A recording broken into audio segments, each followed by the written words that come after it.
Nigel here from Sax School.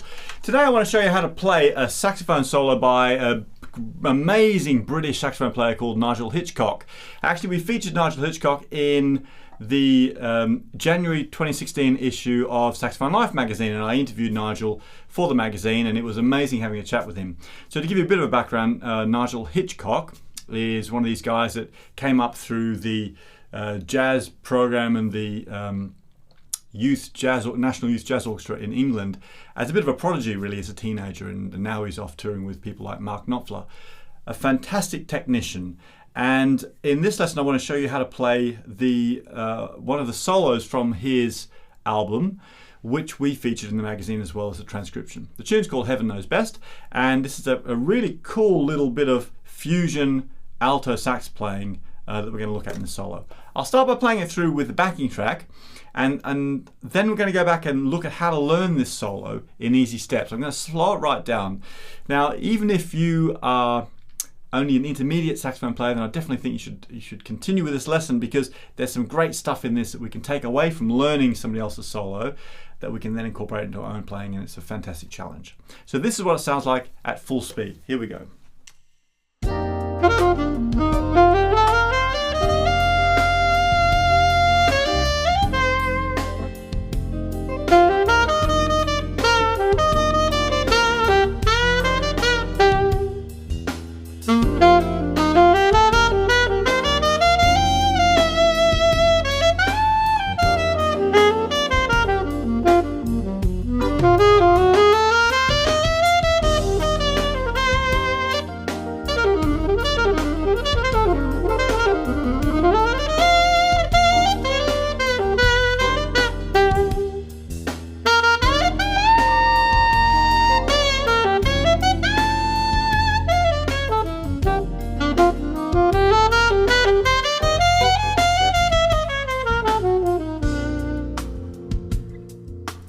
Okay, so it's a blistering solo.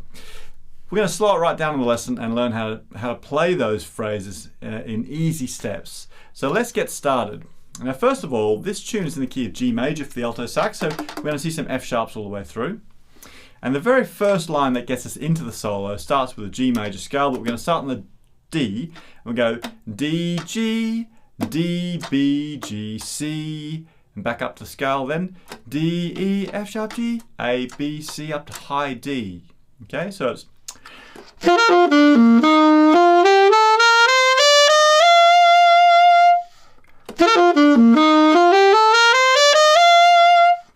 just up a G major scale, but it sounds cool, doesn't it? Once we're on that high D, then we're going to go to the a sneaky A sharp or a B flat. You can do it. I'm going to do it with my F sharp key here and my B finger down. So B sharp, A sharp rather, to B, and then we're going to go D up to E, and then down to low A natural, but with the octave key on. Okay, so B, first palm key for D, first two palm keys and the side key for high E, and then down to A.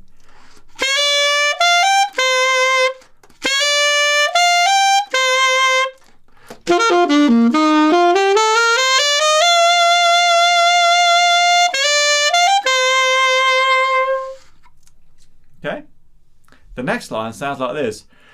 So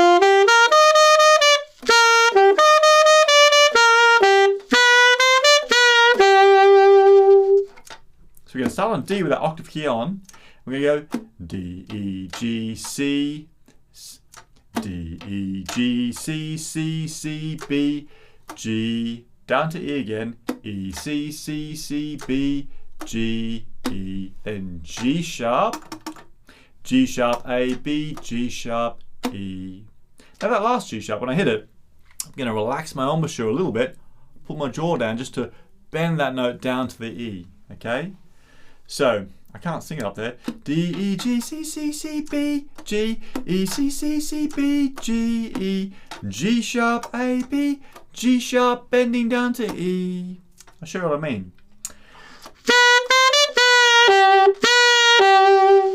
Without the bend.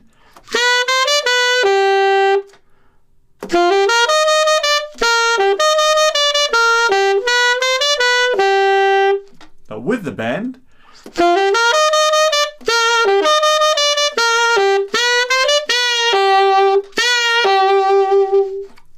Okay. The other thing I'm doing is I'm tonguing that G sharp quite hard, giving it a bit of an aggressive attack. Ta-da! So attacking it and then relaxing my jaw down. Okay. Now the next line is one of the first fast lines in this tune, and it sounds like this, slowly.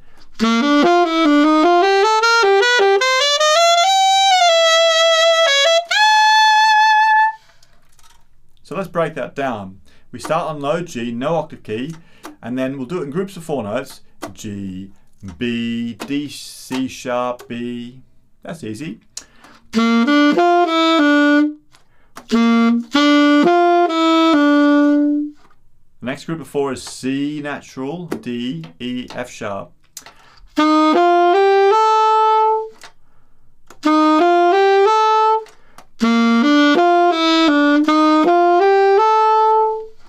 The next one is G natural, E, G sharp, E.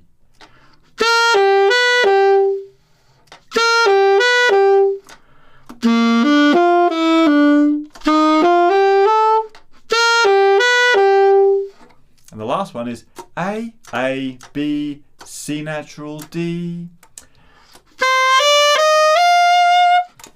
Remember the first palm key and the octave key for high D.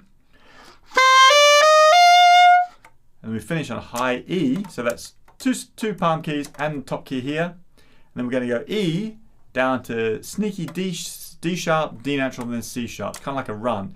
E, E, D sharp, D natural, C sharp.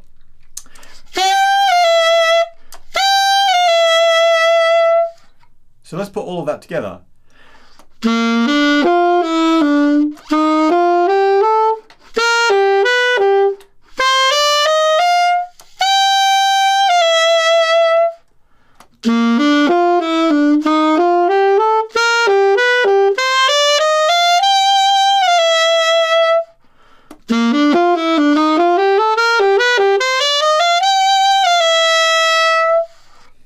Okay, or a bit faster.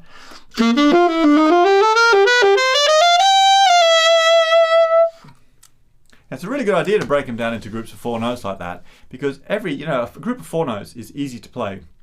And if you've got a bunch of those that are easy to play, then you join them together, then it's much easier to learn the whole phrase. Okay, so really slow things down. It's so important. And I can tell you that Nigel Hitchcock's known for his amazing technique. I guarantee that he started off playing everything really slow as well, and just spent a lot of time. In fact, it was quite interesting to talk to him, because he was one of these guys that when he was 13 or 14 was already an amazing player. But what you don't know till you talk to him is that when he was 13 or 14, he had already probably spent 20,000 hours practicing his saxophone. He was an obsessive practicer even as a young teenager. So, like the story that is commonly told is, all that work actually happens in the background, although most of us just see the amazing technique. Okay, so after that we've got high E down to D sharp, C sharp, D natural, and C sharp, and then we go B flat, C sharp, and then we're going to get a high F sharp. Okay, and you can put a sneaky F natural before the F sharp if you want. Now there's 2 ways to play F sharp. You can play it on the front like I'm playing it. So I've got my C key down, I've got my top F key up here, so that's not your B key, it's the one above that. Octave key, C key, F key, and I've also got my F sharp key over here. So if you've got a modern horn, anything built in the last 30 years, chances are you'll have an F sharp key. So you need to have that combination: C, high F, and F sharp.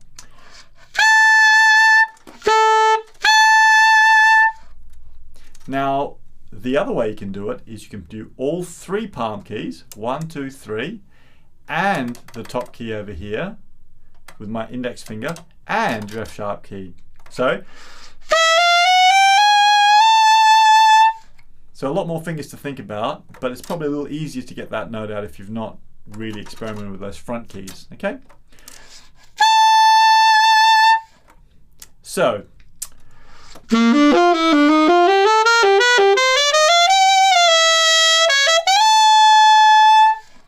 okay, or on the front.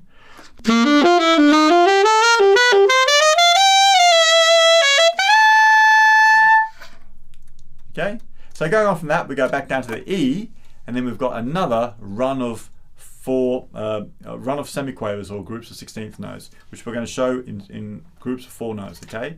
So we've got E natural, and then we've got D, C sharp, C, and then E.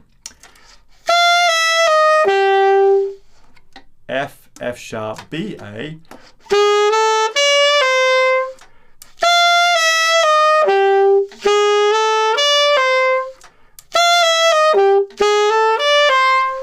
Then G, E, B natural, G.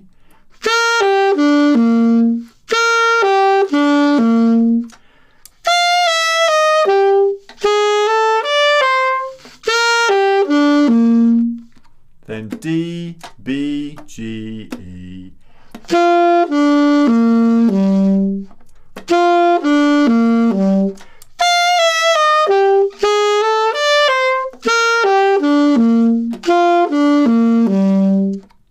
Next one's interesting.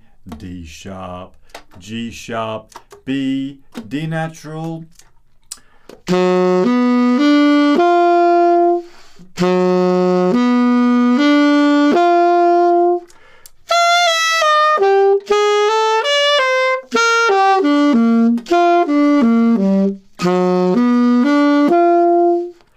F, D, D sharp, F.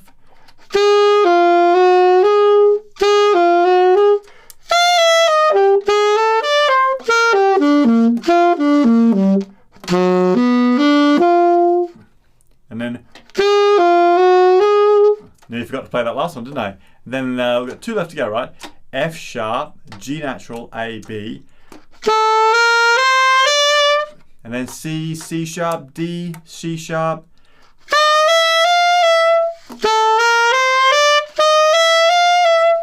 So let's put all of those together. Here we go. So remember we've got